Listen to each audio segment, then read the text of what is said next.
3.1절이죠. 지금부터 102년 전 일제의 강제 점거에 대항해서 온 민족이 일어나 평화롭게 대한 독립 만세를 외쳤던 그 만세를 외치면서 이 땅의 주인이 누구인가를 분명하게 했죠.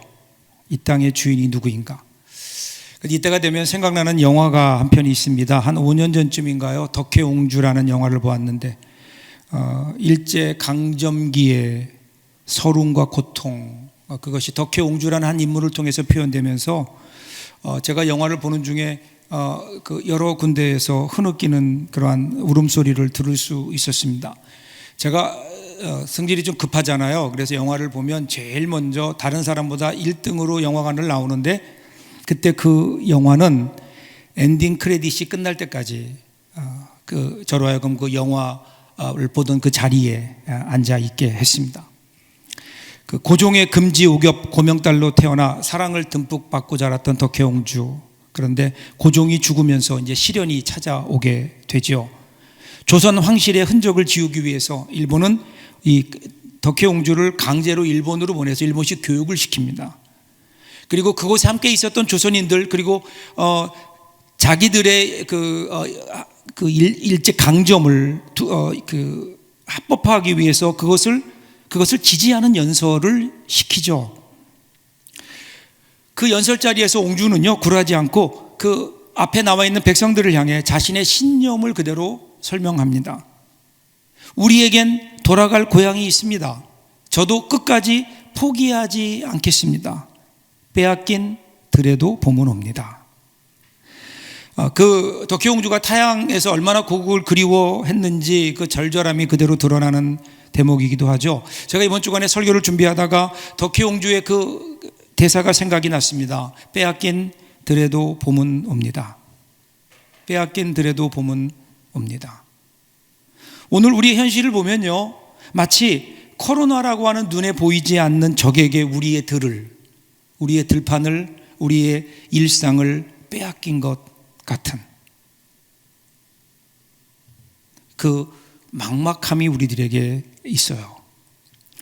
봄은 왔는데 그래서 그 봄을 느낄 여유조차 없는 우리의 메마른 마음. 누군가 그랬죠. 봄이 와서 꽃이 피는 게 아니라 꽃이 피어서 봄이 되는 거라고. 그러니까 봄이 와서 꽃이 피는 거는 그냥 자연이에요. 지나가는 봄이에요. 봄, 여름, 가을, 겨울 중에 봄인 거예요. 그런데 그렇게 오는 봄은 우리의 봄이 아닙니다. 우리의 봄은 우리 안에 꽃이 피우는 겁니다. 우리 안에 꽃을 피우는 겁니다. 그래야 그 봄이 우리의 봄이 되지 않을까요? 오는 봄이 아니라, 그냥 지나가는 봄이 아니라 내 안에 꽃이 피워서 되는 봄. 여러분, 오늘 이 봄이 저와 여러분의 마음속에도 이루어질 수 있기를 주님의 이름으로 축복합니다. 그래야 잃어버린, 빼앗긴 들을 우리들이 되찾을 수 있지 않을까요? 어떻게 우리 안에 꽃을 피울 수 있을까? 어떻게 우리 안에 봄의 꽃을 피울 수 있을까? 오늘 본문의 말씀을 통해서 한번 그 해답을 찾는 저와 여러분들 될 수 있기를 바랍니다. 자, 오늘 말씀 1절 보세요. 여호와는 위대하시니 우리 하나님의 성 거룩한 산에서 극진히 찬양 받으시리로다. 여러분, 시편 48편은 예루살렘을 노래하는 시입니다. 여기 나오는 우리 하나님의 성, 거룩한 산, 큰 왕의 성, 시온산, 이 명칭들은 모두 예루살렘을 가리키고 있죠. 특별히 2절에 보면 시인은 그곳이 터가 높고 아름답다 이렇게 얘기하는데요. 사실은요, 여러분, 예루살렘 시온성이 뭐 그렇게 높은 산이 아니고요, 웅장한 산도 아니고요, 아름다운 산도 아닙니다. 그럼에도 불구하고 이 산을 노래하는 이유는 뭘까요? 그 산이 특별한 이유는 거기에 거하시는 하나님이라는 거예요. 그 하나님. 그래서 시온은 거룩한 산이 되는 겁니다. 그곳이 뭐 산이 아름답고 웅장하고 그 산 자체가 거룩해서 그 산이 아름답고 거룩하고 높은 것이 아니라 하나님이 그곳에 계시기 때문에 그곳이 거룩하고 아름다운 거예요. 그 하나님이 어떤 분이세요? 오늘 성경은 1절을 시작하면서 여호와는 위대하시니 그렇게 얘기해요. 위대하다, 즉 크신 하나님, 영어로 great God 이라는 거예요. 크신 하나님. 여러분에게 하나님은 얼마나 크십니까? 크다고 하는 것은 상대적이지 않을까요? 여러분에게 하나님은 얼마나 큰가요? 여러분이 가지고 있는 재물을 놓고 볼 때 과연 어느 쪽이 더 큰가요? 오늘 여러분이 살고 있는 삶 속에 여러분 앞에 직면해 있는 그 문제, 고난, 그것의 크기와 하나님의 크기, 어느 쪽이 더 큰가요? 만일에 우리에게 하나님보다 세상이, 물질이, 문제가 더 크게 보인다면 그럼 우리는 어떻게 될까요? 결국 우리는 그 문제에, 이 세상에 눌려서 절망해 버릴 겁니다. 그런데 반대로 만약에 아무리 우리에게 문제가 있고 삶이 어려워도 그것들보다 더 크신 하나님이 더 크심을 우리가 알고 그 하나님을 바라본다면, 그리고 그 크신 하나님이 우리를 도우시는 그 위대하신 사랑의 하나님이시라면 여러분, 우리 인생의 문제는 분명히 달라지지 않을까요? 여러분, 여기에서요 우리 안에 꽃이 피울 수 있을 겁니다. 바로 그때 우리는요 골리앗을 물리친 다윗이 될 수 있는 거예요. 이 위대하신 하나님, 이 하나님을 좀 알았으면 좋겠어요. 그러려면 어떻게 될까요? 하나님이 하신 일을 보십시오. 그분의 능력을, 그분의 창조물들을 한번 보십시오. 여러분, 독수리 아시죠? 독수리는요 교통에 막히는 법이 없습니다. 왜냐하면 하늘을 향해 날아오르면 되거든요. 여러분, 고래가 태풍을 무서워하던가요? 아니에요. 그 태풍보다 더 깊게 들어가면 되는 겁니다. 여러분, 사자가 그 생쥐가 그 앞길을 가로막고 있다고 해서 두려워하던가요? 아니에요. 그런데 하나님은 이러한 사자와 고래와 독수리를 만드신 분이 하나님이시라고요. 창조주 하나님이시라고요. 그러면 독수리보다 더 높게, 고래보다 더 깊게, 사자보다 더 용맹스럽게, 아니 그 하나님의 깊고 높으심을 측량할 수 없기에 우리는 하나님을 향해 뭐라고 부르는 거예요? 그냥 위대하신 하나님, 그렇게 부르는 거예요. 크신 하나님이라는 거예요. 그 어떤 것과 비교해도 비교할 수 없는 크신 하나님. 그러니까 이 크신 하나님, 이 위대하신 하나님, 이것은 찬양으로 이어집니다. 극진히 찬양 받으시리로다. 표준 세 번역에서는 이렇게 번역해요. 그지없이 찬양을 받으실 분이다. 하나님은 찬양 받으실 만한 분, 바꿔 얘기하면 하나님은 찬양 받기에 합당하신 분. 여기 합당하다, 이 말이 영어로는 worthy라는 말이죠. 가치가 있다는 거예요. 그러니까 하나님은 우리의 예배를, 우리의 경배를, 우리의 찬양을 받기에 하나님은 합당하시다. 그래서 여러분, 이 하나님의 위대하심을 아는 사람들은 어떻게 해요? 예배하는 거예요. 하나님 앞에 나와서 하나님은 우리의 예배를 받으시기에 합당하시오니 하면서 하나님 앞에 엎드리는 거예요. 오늘 저와 여러분의 예배가 그런 예배가 될 수 있기를 주님의 이름으로 축복합니다. 자, 그러면서 오늘 시편 기자는요 계속해서 이 하나님의 위대하심에 구체적으로 설명해요. 3절부터 보세요. 하나님이 그 여러 궁중에서 자기를 요새로 알리셨도다. 여기 나오는 여러 궁중이라는 말은 성체, 예루살렘 성체를 말하죠. 그런데 이 성체 안에서 하나님은 그 성을 피난처라고 알리십니다. 여기 요새라고 하는 것은 피난처를 말합니다. 이 피난처는 높은 산성이에요. 그래서 그 어느 누구도 감히 올라올 수 없는, 어떤 위험으로부터 지켜줄 수 있는 요새, 피난처. 하나님께서 그 피난처가 되어 주신다. 예루살렘을 그렇게 만들어 주셨다. 그러면서 4절에서 구체적인 증거를 보여주시죠. 왕들이 모여서 함께 지나갔으며. 여러분, 우리말 성경에는 그냥 왕들이 모여서 함께 지나갔다 이렇게 되어 있지만은요, 원래 히브리 성경을 보면 맨 앞에 보소서라는 말이 나와요. 그리고 여기서 지나갔으며라는 말은 그들이 경로에서 침범했다, 그런 뜻이에요. 그러니까 어떤 뜻인가 하면요, 보소서, 하나님의 요새를 세상의 왕들이, 열국의 왕들이 연합해서 시온산으로 쳐들어왔습니다, 그런 뜻인 거예요. 그러니까 원수들이, 적들이 하나님이 계신 예루살렘 성을 침범해 온 거예요. 그랬더니 그 결과가 어떻게 됐나요? 5절을 보세요. 그들이 보고 놀라고 두려워 빨리 지나갔도다. 세 번역을 보면 보자마자 넋을 잃고 혼비백산하여 도망쳤다. 보자마자 무엇을 보았을까요? 여러분, 겉으로 보기에 예루살렘 성 그다지 견고해 보이지도 않고 그다지 커 보이지도 않아서 쉽게 이길 줄 알았는데 와보니까 예루살렘 성 그게 문제가 아니라 거기에 누가 계신다고요? 하나님이 계심을 그들이 봤다는 거예요. 하나님을 본 거예요. 위대하신 하나님의 손길을 본 거예요. 그러니까 어떻게 해요? 혼비백산에서 도망가는 거예요. 여러분, 그 과정을 어떻게 설명하는 줄 아세요? 6절 7절에 보면 두 가지로 설명해요. 6절 7절 보세요. 거기서 떨림이 그들을 사로잡으니 고통이 해산하는 여인의 고통 같도다. 주께서 동풍으로 다시스의 배를 깨뜨리시도다. 이 두려움이 두 가지로 나타나는데 하나는 뭐냐면 해산하는 여인. 여러분, 이 세상의 모든 고통 중에 가장 큰 고통이 해산하는 고통이라며요. 저는 잘 모르겠어요. 해산하는 고통. 그런데 여러분, 해산하는 고통은 그냥 고통, 아픔으로 끝나지 않고요. 여러분, 지금은 괜찮지만 이 시대, 예전에는요, 아이를 낳으러 들어갈 때 자기가 벗어둔 신발을 다시 본대잖아요. 내가 저 신발을 다시 신을 수 있을까? 죽음의 공포까지 있는 거예요.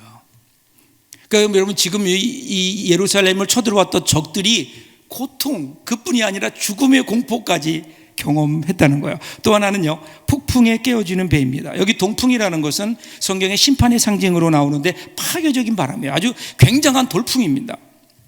그러니까 보통 배가 그냥 보통 풍랑을 바람만 불어도 사실은 그 당시에 이 도추로 가는 그러한 시대이기 때문에 어렵죠. 배가 이리 밀리고 저리 밀리는데 동풍, 강력한 돌풍이 일어나니까 정신 차릴 수 없는 거예요. 그런데 이 동풍이 다시스의 배를 깨뜨린대요. 이 다시스의 배는 그 당시에 가장 큰 배입니다. 가장 안전한 배, 지중해를 주로 잡았던 소위 페니키아인들의 배, 그러니까 그들의 함대인 거예요. 이들이 함대를 몰고 쳐들어왔다가 하나님이 한번 바람으로 치시니까 그들이 혼비백산에서 도망갔다. 그들의 실패를 하나님이 말씀하시면서 6절과 7절이 원수들을 향한 심판이라면 이제 8절부터는요, 하나님의 백성들이 경험한 구원을 이야기합니다. 8절 보세요.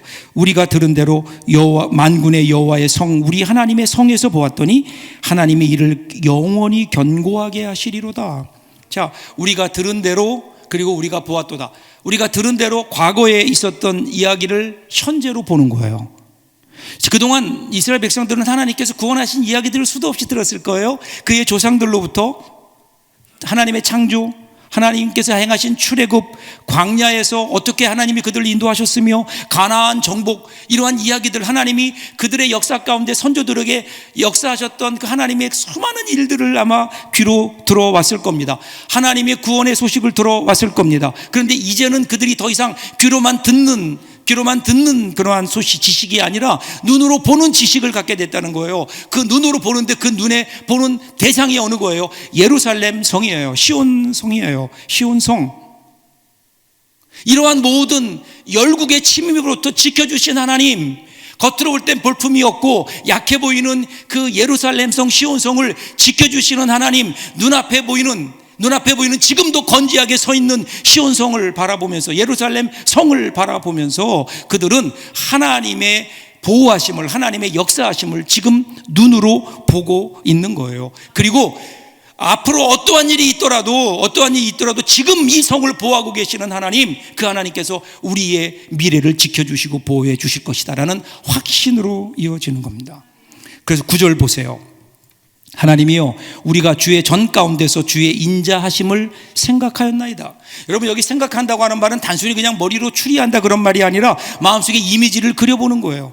하나님께서 우리에게 하신 일들을 좀 그려보세요. 여러분, 예배하며 말씀을 읽으면서 하나님께서 우리 가운데 베풀어 주셨던 하나님의 그 은혜를 한번 그려보라는 거예요. 그러면서 그 그려본 결과가 뭐냐면 하나님의 인자하심이에요. 인자하심.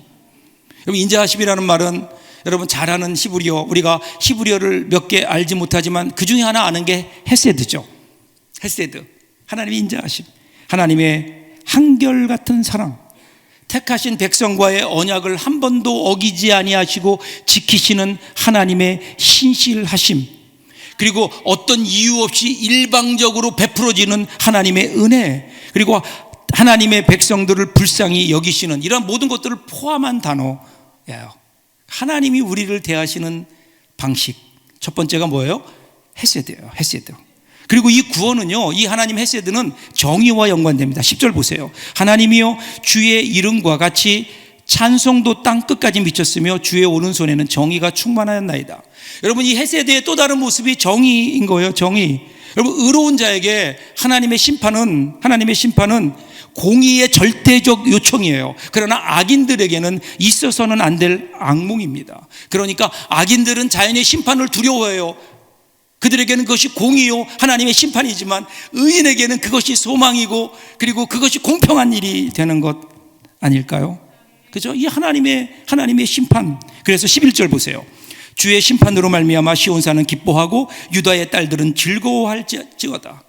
즐거워하라는 거예요. 하나님의 구원은 하나님을 대적하는 자들에게는 심판이지만 하나님의 편에 선 자들, 하나님의 백성들에게는 그것이 구원이라는 거예요. 구원. 그러니까 어떻게 해요? 기뻐해야 되죠. 하나님의 구원을 경험한 자들에게 나타나는 현상이 뭘까요? 그건 기쁨이에요. 하나님이 우리를 구원하셨다. 예수 그리스도께서 우리를 구원하시기 위해 십자가에 죽으시고 몸을 찢기시고 보혈을 흘려 우리의 죄를 덮고 그리고 우리의 죽음을 덮어서 새로운 생명을 우리에게 허락해 주셨다. 우리가 하늘나라 하나님 백성이 되었다고 하는, 천국 백성이 되었다고 하는 구원의 소식이, 구원 사건 앞에서 그것이 나의 사건임을 인정한다면 어떻게 우리에게 기쁨이 없을 수 있겠느냐라는 거예요. 만일에 단 한 번이라도 이러한 구원의 기쁨이 우리에게 경험되지 않았다면 그러면 우리는 내가 정말 구원받은 하나님의 사람인가, 나는 구원받았는가를 여러분 정말 우리들은요 깊게 다시 한번 돌아봐야 됩니다. 많은 경우 보면 왜 우리가 이런 구원의 기쁨을 누리지 못할까요? 그러면 익숙함 때문에 그래요. 그냥 익숙해졌어요. 당연한 것처럼 여겨져요. 그래서 구원이 있으면 좋고 없으면 할 수 없는, 우리가 가진 구원에 대한 소중함을 몰라요. 만일에 구원이 그런 거라면 왜 예수님께서 이 땅에 오셔서 십자가에 그렇게 죽으셨을까? 우리는 오늘 이 구원에 대한 감격이 우리 가운데 없다면, 이 감사가 우리에게 없다면 우리 하나님 앞에 기도해야 돼요. 하나님 앞에 묵상해야 돼요. 이 구원의 즐거움을 회복시켜 달라고 다시 하나님 앞으로, 하나님 말씀과 기도와 은혜의 자리로 나와야 되지 않을까요? 구원의 하나님을 기뻐해라. 그리고 나서 12절 13절 보세요. 그러니까 어떻게 해요? 잘 살펴보라고 하는 거예요. 너희는 시온을 돌면서 그곳을 둘러보고 그 망대들을 세워보라. 그의 성벽을 자세히 보고 그의 궁전을 살펴서 후대에 전하라. 무엇을 전하라는 거예요 도대체? 이 시인이, 오늘 시편 기자가 왜 성벽을 보고 그것을 잘 살핀 후에 후대에게 전하라고 할까요? 무엇을 전하라고 할까요? 여러분, 그 성벽을 따라 돌면서 자세히 살펴보면 그 이유를 알게 되는 거예요. 시온, 즉 예루살렘 성과 그 망대들과 그의 성벽과 그의 궁전들 보면요 사실은 규모가 작아요. 그 당시에 다른 고대 국가의 다른 나라에 비하면 그 왕궁이라고 하는 것이 그다지 크지 않다고요. 별로 견고하지도 않아요. 그래서 느헤미야가 재건했던 예루살렘 성을 보면 문이 10개예요. 10개의 문과 4개의 망대와 성벽으로 연결된 구조예요. 그러니까 이 성은 결국 그 당시에 기준에서 볼 때 큰 성이 아니에요. 강력한 성도 아니에요. 높은 성도 아니에요. 견고한 성도 아니에요. 그럼에도 불구하고 어떻게 저 성이 저렇게 서 있느냐는 거예요. 어떻게 그렇게 막강한 적들의 공격 앞에서도 저 성들이 저렇게 여전히 강력하게 서 있을 수 있는 이유, 그 이유는 성이 견고하기 때문이 아니고, 성이 높기 때문이 아니고, 성이 크기 때문이 아니라 그 성을 지키시는 하나님 때문이라는 거예요. 그러니까 예루살렘을 돌면서 너희가 거하는 성, 이것이 너희를 지켜주는 것이 아니라 이 성을 지켜주신 분은 하나님이라는 사실을 좀 깨닫고 너희의 자녀들에게, 후손들에게 좀 가르쳐라. 모든 일을 우리가 계획한다 하더라도 이를 이루시는 분은 하나님이라는 사실을 깨닫게 해라라는 거예요. 그래서 결론이 14절이잖아요. 이 하나님은 영원히 우리 하나님이시니 그가 우리를 죽을 때까지 인도하시리로다. 하나님의 인도하심을 따라라라는 거예요. 여러분, 우리 하나님을 믿는 우리들에게 한 가지 고백이 있잖아요. 하나님께서 우리의 앞길을 인도하신다. 언제까지요? 죽을 때까지. 죽을 때까지만 인도하실까요? 이 죽을 때까지는 영원히 그런 의미예요. 영원히 하나님의 인도하심. 그런데 오늘 우리의 삶 속에 이런 하나님의 인도하심이 있는가?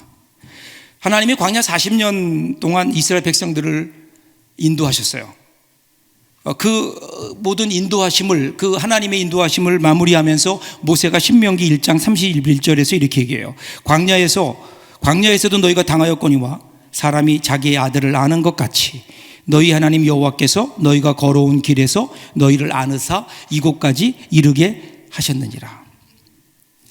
여러분, 이스라엘 백성들은 잘 못 느꼈어요. 광야 생활이 너무 힘들었어요. 그런데 모세는 하나님이 마치 아들을 아는 것처럼 자기를 안고 오셨다, 이렇게 고백하고 있는 거예요. 무엇이 모세를 다르게 했을까요? 그것은 바로 하나님의 품인 거예요. 하나님께 지금도 우리를 향해 말씀하세요.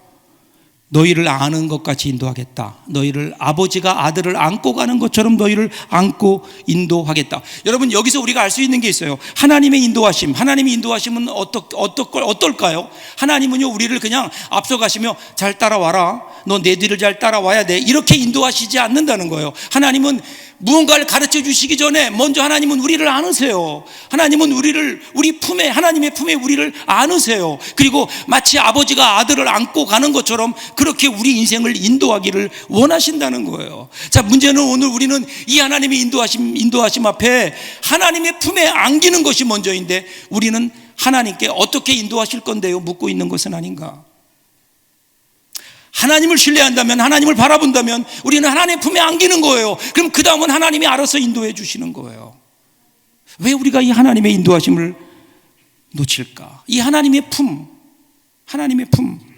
여러분, 저 하나님의 품 그러면 저는 잊혀지지 않는 이야기가 있어요. 제가 몇 번 말씀드렸지만, 제 딸 현지가 한 3살쯤 됐을 때, 글쎄 걔가 지금 이제 커서 다음 달에 결혼해요. 곧 시집을 간다 그러네요. 어느 날 걔가 한 3살쯤 됐을까, 어느 날 오후에 집에 저하고 현지하고 둘이 있었어요. 저는 서재에 있었고 아이는 방에서 혼자 자고 있었어요. 근데 갑자기 그런 일이 가끔 있거든요. 갑자기 날씨가 어두워지면서 먹구름이 몰려오더니 대낮이 밤처럼 된 거예요. 그리고 막 천둥 번개가 동반되면서 엄청난 소나기가 내리는데 정말 저도 무섭더라고요. 그런데 혼자 자고 있던 현지가 이 소리에 잠이 깬 거예요. 깨고 보니까 너무 무서운 거예요. 울면서 뛰어나왔어요. 막 울면서 뛰어나오더니 저를 보더니 아빠, 그리고 제 품으로 안겨요. 보통 현지 그때 일어나면 엄마를 찾거든요. 근데 그날은 엄마 아빠 가릴 틈이 없는 거예요. 그러더니 제 품에 안겨서 우는 거예요. 무섭다는 거예요. 우는 거예요. 제가 달래면서 그때 제가 유명한 그 노래를 했죠. 현지야, 울지 마라, 아빠가 있다. 잠시 후에 현지가 진정했는지 이제 울음을 그치고 웃으면서 또 저 안에서 놀면서 밖에 쏟아지는 비를 바라보더니, 야, 그 비 시원하게 온다, 그러는 거예요. 제가 그 얘기를 들으면서 얼마나 우습든지. 여러분, 상황이 달라지지 않았다고요. 여전히 밖에는 비가 억수같이 내리고요, 여전히 어두운 밤 같고요, 천둥과 번개가 치고 있고요, 환경은 그대로예요. 그런데 왜 더 이상 두렵지 않을까요? 왜 이 아이는 더 이상 두렵지 않을까요? 어떻게 그것을 즐길 수 있을까요? 달라진 건 환경이 달라진 게 아니에요. 현지는 든든한 아빠 품에 있는 거예요. 여러분, 아무것도 아닌 아빠 품이 이런데 전능하신 하나님 아버지의 품이라면, 그런데 왜 우리는 그 품에 안기지 못할까? 그 하나님의 품에 안길 수 있다면 여러분, 우리 인생은 분명히 달라지지 않을까요?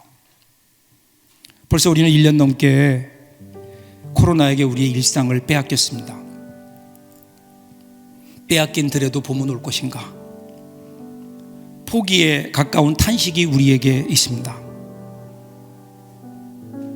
우리가 기도하면서도 하나님 빨리 이 코로나가 진정되게 해주세요 기도하지만, 그건 좀 전에 기미를 보이지 않고 있어서, 하나님 왜 우리에게 이런 일이 있습니까? 답답함까지, 신앙적인 답답함까지 저희들에게 더해지고 있습니다. 어떻게 우리는 이 빼앗긴 들을 회복할 수 있을까? 여러분, 이 봄은요 밖에서 오지 않습니다. 우리 안에서 시작되어야 됩니다. 아까 전에 말씀드렸죠. 봄은 우리 안에서 온다고요. 꽃이 펴서 봄이 아니라, 봄이 와서 꽃이 피는 것이 아니라 꽃이 피어서 봄이 되는 거예요. 우리 안에서 시작됩니다. 그리고 그 안에 시작은 뭘까요? 우리의 회복의 시작은요, 하나님의 사랑이에요. 하나님의 사랑. 하나님이에요. 위대하신 하나님이에요. 하나님을 바라보는 거예요. 하나님의 사랑을 경험하는 거예요. 그 하나님의 사랑의 클라이막스, 그것은 십자가예요. 우리가 아직 죄인 되었을 때에 우리를 위하여 하늘의 모든 보좌와 권세를 버리고 하나님이 인간의 몸을 입고 이 땅에 오셔서 그 몸을 찢으시고 죽으심으로 말미암아 우리에게 허락하신 구원, 그 하나님의 사랑, 그 구원하신 하나님의 사랑, 그 하나님의 사랑이 지금도 여전히 유효하다고요. 하나님은 그 사랑으로 오늘 우리를 품기 원하신다고요. 그리고 그 사랑 안으로 우리를 초청하시는데, 로마서 8장 38절부터 39절 보세요. 내가 확신하노니 사망이나 생명이나 천사들이나 권세자들이나 현재 일이나 장래 일이나 능력이나 높음이나 깊음이나 다른 어떤 피조물이라도 우리를 우리 주 그리스도 예수 안에 있는 하나님의 사랑에서 결코 끊을 수 없느니라. 이것이 여러분 하나님의 우리를 향한 사랑의 고백 아니에요? 여러분 이 십자가의 사랑 안으로 들어와 보세요. 그리고 이 하나님의 품 안에서, 예수 그리스도의 십자가의 품 안에서 이 세상을 한번 바라보세요. 달라져요. 세상이 더 이상 두렵지 않은 거예요. 담대해질 수 있는 거예요. 사랑하는 여러분, 더 이상 코로나와 여러분의 환경에게 여러분의 삶을 빼앗기지 마세요. 어느 때부턴가 우리가 코로나라는 이유 때문에 우리의 기도의 자리를 빼앗겼다고요. 우리의 찬양의 자리를 빼앗겼어요. 우리의 예배의 자리를 빼앗겼어요. 우리의 섬김과 희생과 사랑의 자리를 빼앗겨 버린 것은 아닌가? 회복하셔야 됩니다. 102년 전 빼앗긴 이 땅, 온 이 땅을 뒤흔들었던 대한 독립 만세. 여러분 그것은요, 이 땅의 주인이 누구인가를 분명하게 했던, 선포했던 그 귀한 만세 소리였다면, 여러분 이번 한 주간 동안, 아니 오늘 이 순간부터 우리에게 이러한 우리의 삶의 주인이 누구인지를 분명히 선포하는, 더 이상 코로나가 아니라 내 인생의 주인은 하나님이라고 분명히 고백하며, 하나님 만세, 하나님 나라 만세, 이 만세 소리로 우리의 마음을 뒤덮을 수 있다면, 우리의 가정이 그 만세 소리가 있다면, 우리 교회 안에 그런 만세 소리가 있다면, 여러분 우리 가운데 새로운 역사가 일어나지 않을까요? 하나님 품에 안기세요. 그리고 한번 담대하게 외쳐보세요. 나는 하나님의 품에 안겨있는 사람이야. 나는 하나님의 사랑받는 자녀야. 그러니 내 영혼아 두려워하지 말아라. 내 영혼아 두려워하지 말아라. 선포할 때 여러분 빼앗겼던 우리의 삶이 회복되는 놀라운 역사가 우리 가운데 있지 않을까요? 광야와 같이 막막하던 우리의 삶 속에 구름기둥과 불기둥이 나타나며 우리를 품에 안으시고 인도하시는 하나님의 그 인도하심을 경험하면서, 그때 우리는 비로소 기뻐하며 즐거워하며 승리하게 될 겁니다. 오늘 이 귀한 기적의 역사가 저와 여러분의 삶 속에 일어날 수 있기를 주님의 이름으로 축복합니다. 기도하겠습니다.